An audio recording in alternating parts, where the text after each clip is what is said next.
আসসালামু আলাইকুম। কেমন আছেন সবাই? নিশ্চয়ই সবাই ভালো আছেন। আজকে আমি আপনাদের দেখাবো কাঁকরোল ভাজা রেসিপি। তাহলে চলুন দেখি। এখানে আমি কিছু কাঁকরোল পানি দিয়ে ভালোভাবে পরিষ্কার করে নিয়েছি। এখন এগুলো আমি সুন্দরভাবে লম্বা লম্বা করে কেটে নেব। দেখুন কিভাবে কেটেছি আমি কাঁকরোলগুলো।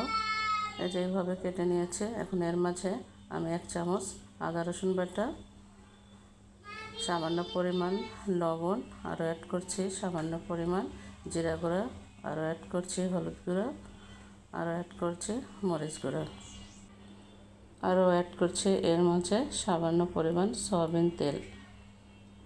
এখন এই কাঁকরোলগুলো আমি ভালোভাবে মাখিয়ে নেব। এমনভাবে মাখতে হবে যেন মশলাগুলো সবগুলো কাঁকরোলের গায়ে ভালোভাবে লেগে যায়। দেখুন আমি আস্তে আস্তে ভালোভাবে মাখিয়ে নিচ্ছি। আপনারা একটু সময় নিয়ে মাখিয়ে নেবেন। আর কাঁকরোল ভাজি খেতে এতটাই সুস্বাদু, যখন আমি কাঁকরোলগুলো ভাজবো এবং খেলে আপনারা বুঝবেন যে কতটা সুস্বাদু। এখন আমি চুলায় একটি ফ্রাই প্যান বসিয়ে দিচ্ছি, তার মাঝে ঢেলে দিচ্ছি সয়াবিন তেল এবং তেলটা গরম হওয়ার পর একে একে কাঁকরোলগুলো আমি ছেড়ে দিচ্ছি। দেখুন সুন্দরভাবে কাঁকরোলগুলো ছেড়ে দেবেন। এখন কাঁকরোলগুলো আমি ভাজছি এবং চুলার আঁচটা মিডিয়ামের চাইতে একটু কম রাখবেন। দেখুন এক সাইড হয়ে গেছে, এগুলো আমি এখন উল্টিয়ে দিচ্ছি। এক পাশ হয়ে গেল, এখন আরেক পাশে কাঁকরোলগুলো আমি ভেজে নিচ্ছি।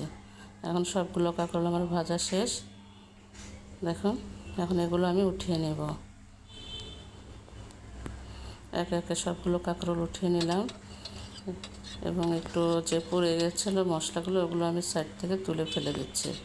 এর মাঝে আবার ঢেলে দিলাম সামান্য পরিমাণ সয়াবিন তেল। এখন বাকি কাঁকরোলগুলো আমি একইভাবে ভেজে নিচ্ছি। দেখুন একইভাবে সবগুলো কাঁকরোল আমি দিচ্ছি একে একে। এইভাবে আমি সবগুলো কাঁকরোল ভেজে নেব। দেখুন আমার কাঁকরোল ভাজি কমপ্লিট।